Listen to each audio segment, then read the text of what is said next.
أهلا بيكم في فيديو جديد على قناتنا هنكشف فيه سوا سر أغرب الاختراعات اللي ظهرت بالصدفة. مرت لحظات بسيطة غيرت مجرى التاريخ، من أول ما العالم اكتشف الأشعة السينية إكس راي من غير قصد، لحد ما شايف واحد في نيويورك اخترع الشيبسي، وبعدين عالم الميكروويف اللي اخترع فرن كامل وهو بيشتغل على رادار.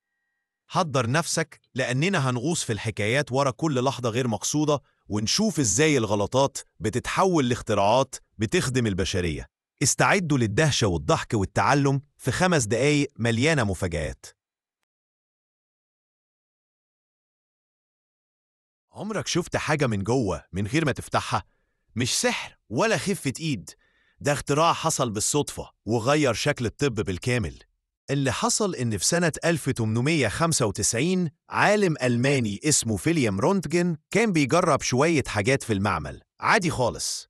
بالصدفة النور بيطفي، وفي لحظة بيلاقي لوحة فوتوغرافية شكلها غريب. جاب إيد مراته حطها قدام الجهاز، والمفاجأة شاف صورة لعظمها واضحة كأنها مرسومة، مش جلد ولا لحم، بس الهيكل العظمي هو اللي باين. ومن هنا الأشعة السينية اكتشفت. تخيل بقى كل مرة تروح فيها المستشفى وتعمل أشعة تكون بفضل تجربة حصلت بالصدفة من أكتر من 120 سنة.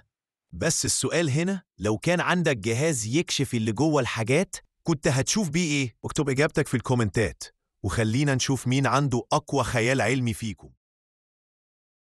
تفتكر لو كنت في معمل وواقف قدام جهاز بيطلع طاقة غريبة ممكن تكتشف إيه بالصدفة؟ في يوم من أيام 1945 بيرسي سبنسر مهندس شاطر في شركة ريثيون كان بيشتغل على جهاز رادار، وفجأة لاحظ حاجة غريبة حصلت. الشيكولاتة اللي في جيبه بدأت تسيح لوحدها من غير شمس ولا نار ولا أي حاجة، حاجة كده شبه السحر. بيرسي عمل اللي أي حد طبيعي يعمله، رجع تاني وقف قدام الجهاز وجرب يحط قدام الموجات أكتر من حاجة، شوكولاتة، فشار، بيض، وكلهم بدأوا يسخنوا بطريقة غريبة. والبيضة انفجرت في وشه، بس هو كان أذكى من إنه يسيب الموضوع يعدي كده. ومن هنا فكرة مجنونة اتولدت. أول جهاز مايكروويف كان ضخم قد التلاجة، ومش أي حد يقدر يشتريه، كان غالي جدا.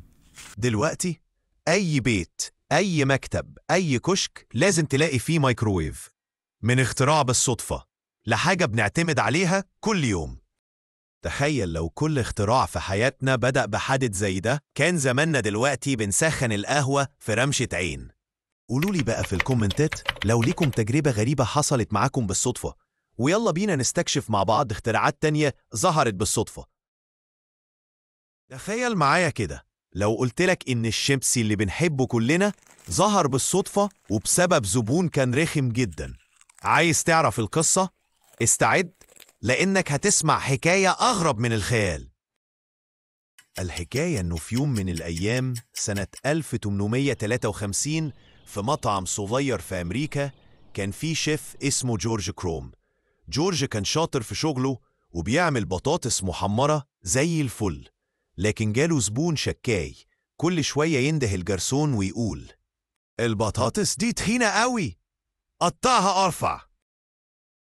جورج قال ماشي، وقطع البطاطس أرفع، بس الزبون لسه مش عاجبه، فبدأ يتعصب وقال في نفسه: هوريك أنا هعمل إيه دلوقتي. جاب بطاطساية وقطعها أرفع حاجة ممكنة، يعني شفافة تقريبا، ورماها في الزيت لحد ما بقت مقرمشة زي الحجر، وقدمها للزبون وهو بيضحك في سره. المفاجأة، الزبون دقها وقال: واو، دي أحلى بطاطس كلتها في حياتي. ومن هنا اتولدت الشيبسي، أو زي ما كانوا بيسموها وقتها رقائق ساراتوجا. المطعم كله بدأ يطلب الشيبسي وبقت موضة في نيويورك، وبعدها انتشرت في أمريكا والعالم كله. وفي يوم من الأيام واحدة ست اسمها لورا سكودير اخترعت كيس ورق مخصوص عشان الشيبسي يفضل مقرمش وطازة. ومن ساعتها الشيبسي بقى في كل بيت وكل سوبر ماركت. تصدق إن العالم كله بيستهلك أكتر من 15 مليار كيلو بطاطس شيبسي في السنة؟ يعني لو جمعناهم جنب بعض ممكن نعمل سور بطاطس حوالين الكوكب. ودي كانت قصة الشيبسي اللي اخترع بسبب زبون رخم وشيف دماغه سخنة. لو حصل معاك موقف شبه كده في الأكل، أو لو بتحب الشيبس بنكهة معينة، اكتب لي في الكومنتات.